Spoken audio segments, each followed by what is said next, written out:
Bon, faut qu'on parle aujourd'hui, mais c'est l'hécatombe. On revient sur le match entre Paris et Lens au Parc des Princes. Et on est content et pas content. Pourquoi ? Parce que victoire, mais blessure. On va y revenir. En attendant, sur le match, quoi dire ? Eh ben écoutez, ça a été encore une belle partition du Paris Saint-Germain à la maison. Un doublé de Barcola. Il n'en finit plus de reprendre confiance, celui-là, et on est bien content. Surtout pour compenser les blessures de Dembélé et de Doué, évidemment. Mais dans le même temps, on a un petit souci. Oui, Kvaratskhelia s'est blessé. Alors apparemment, c'est pas si grave que ça. Mais ça fait chier quand même, parce qu'en effet, comme disait l'autre, c'est toute la ligne d'attaque face à l'Inter de Milan qui a sauté en l'espace d'un mois. Mais on a quand même bon espoir que Kvara revienne beaucoup plus vite que les autres. Ensuite, on a perdu Lee Kang-in. Alors ça fait chier quand même, parce que c'est un remplaçant. Et c'est celui qui était censé compenser au milieu à cause de l'absence de Fabian Ruiz et Désiré Doué si jamais il est aligné au milieu. Donc c'est un peu problématique quand même. Ensuite, on a Beraldo qui s'est blessé. Alors lui, sur le coup, ça paraissait très grave aussi. En tout cas, ce matin, apparemment, les news étaient plutôt rassurantes. Donc, on va espérer que lui aussi, remplaçant, ne va pas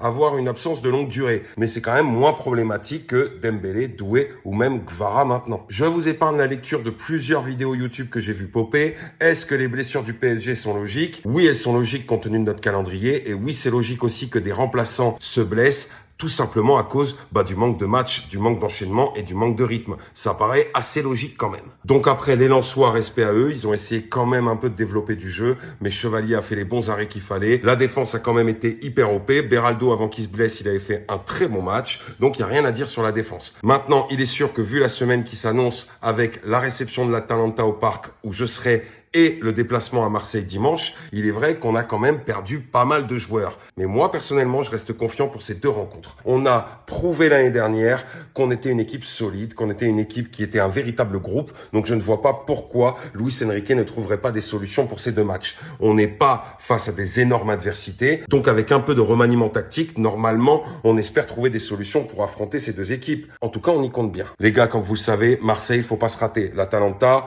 bon, c'est le premier match de Ligue des Champions. Premier match de groupe, si jamais il y a une contre-performance, un match nul, compte tenu de tout ce qu'on a dit par rapport aux blessures et par rapport aussi au début de saison, ça ne serait pas dramatique. Mais contre l'OM, c'est le match à ne pas perdre. Évidemment, comment ne pas revenir sur l'hommage à Presnel Kimpembe en fin de match ? C'était tout simplement magnifique. Les joueurs s'y sont mis, la direction, les ultras, les supporters. Magnifique hommage. Ça fait chier de te voir partir.